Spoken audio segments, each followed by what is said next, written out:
they're 1 point ahead over Man City, but Man City have 2 games in hand. They're playing, is it Tottenham this week? Is it tomorrow night or the night after this tomorrow week? Night, yeah, tomorrow night. And then the last game is at home. So, just a quick word on it. Arsenal have, and Arsenal goal difference, they have a 3 advantage in goal difference. So, if Man City win both their games, they're safe. But if Tottenham could even get a draw against Man City, it would make the last day very exciting. Sure will, Paul. I think just reflecting on the weekend, Fulham plays Manchester City, Craven Cottage, and Manchester City just wiped the floor with them, 1-4-0. Looked impressive, looked like championship winning team, to be quite honest with you, Paul, the way they played. They just pushed Fulham aside. Then all the pressure was on Arsenal there yesterday. They went to Old Trafford. Arsenal, better Arsenal teams have gone.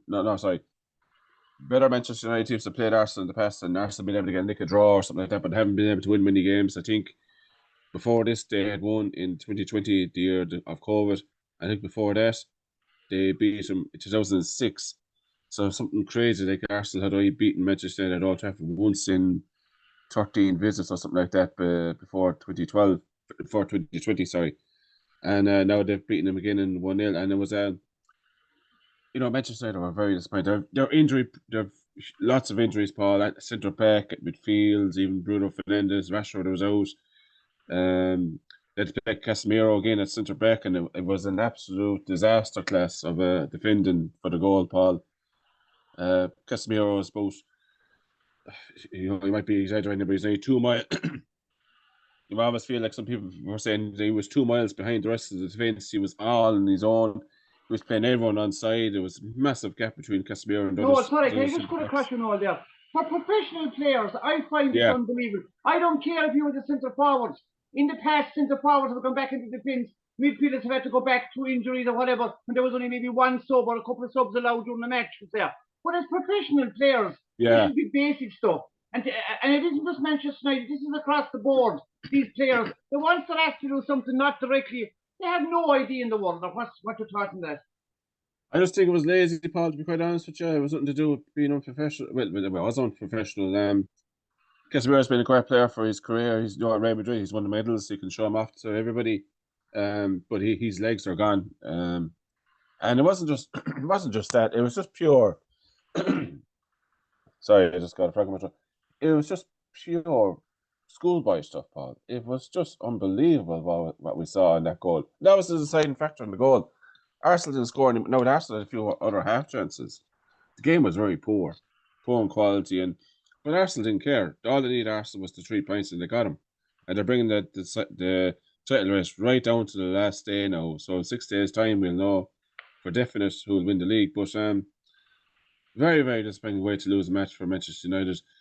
You always feel that Manchester United can always nick a goal and stuff like that, but they didn't. The one time I think when some other fans from London, let's say, are hoping he'll get a point.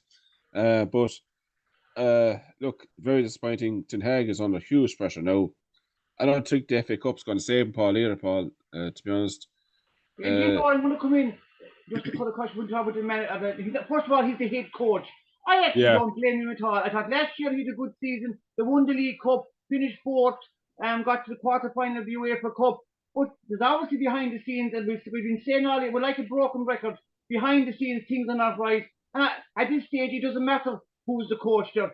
Mourinho failed there. Van Gaal, both high-profile, very successful coaches in different clubs, failed there. There was the same kind of disruption in the background. So I can't understand these supporters attacking the head coach. But I think he's little behind the scenes, is just all over the shop.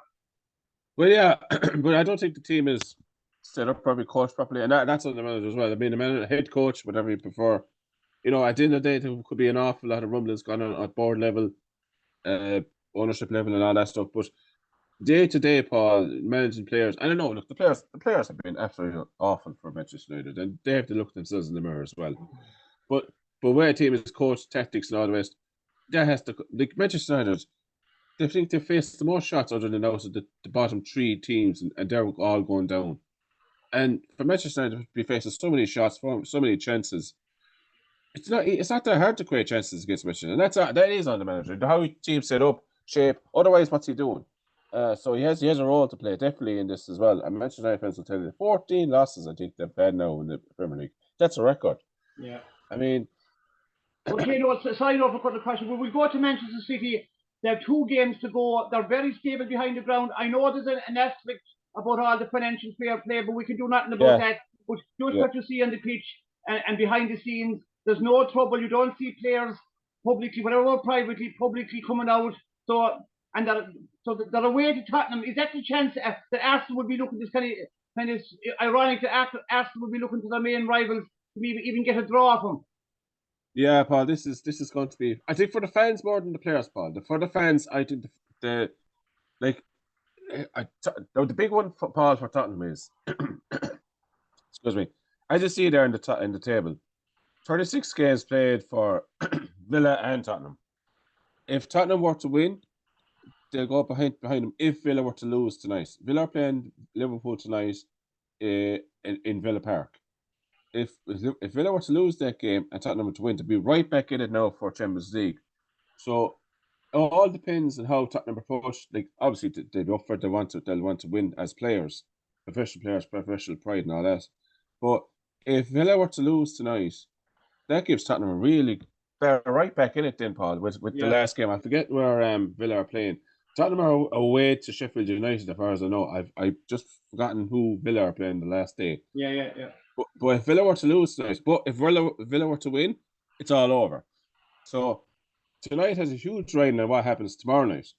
And I think for Tottenham fans, Paul, I think they'll be absolutely disgusted if they're in a huge predicament for fans. Like you win the game, you basically hand Arsenal the title because I can see Arsenal wiping the floor with Everton. Now it might be tricky.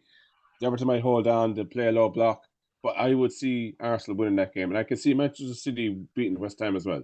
Oh, they will, so the title will be decided tomorrow night. Yeah. Whether City win or if Tottenham draw even with them. Because I think... Because it's a draw. It's a draw, they'll be level in points and Arsenal will have a 3-goal advantage and the goal difference, even though Man City will have a good win. So that's a great advantage to have into the last game. They're level with that. And Manchester City would absolutely have to hammer West Ham to get ahead because they'll have a 3... But let's say, because if it's a draw, it'll be on the same goal difference. So, and Arsenal have a 3-goal head start. And Arsenal will score goals against Everton as well. Yeah. So City would have to hammer them by like 6-0 or something like that just to make sure of it. So, look, they're capable of doing it.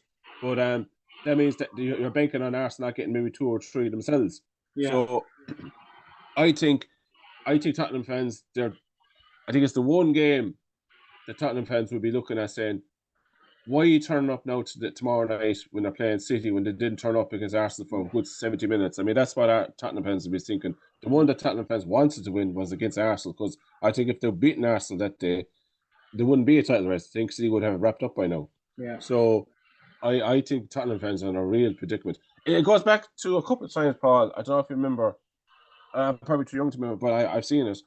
On the last day of the 94-95 season, Liverpool played Blackburn Rovers. Oh, yes, I remember, yeah. And Manchester United were away to West Ham.